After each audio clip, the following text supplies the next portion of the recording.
હું આપની પાસે આજે એક માંગણી મૂકું છું કે નડિયાદ પૂર્વ અને પશ્ચિમને જે જોડતો એક અમને ઓવરબ્રિજ મળે.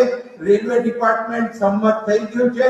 રેલવે એના પૈસા ઓવરબ્રિજના એમના ભાગના પૈસા આપવાનું છે.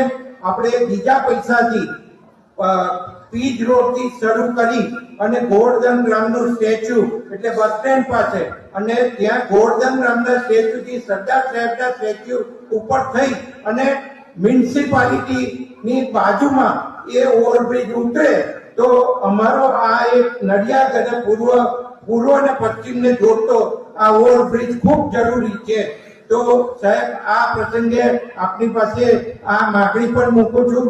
આપને રજૂઆત કદાચ આવી હશે એટલે આપણે સંતરામ રોડ હમણાં કરતા નથી અને સંતરામ રોડ ઉપર નથી બનાવતા, પણ જો આ રીતનો ઓવરબ્રિજ થાય તો ચોમાસાની અંદર 4 થી 5 મહિના આપણને ખૂબ ફાયદો થાય.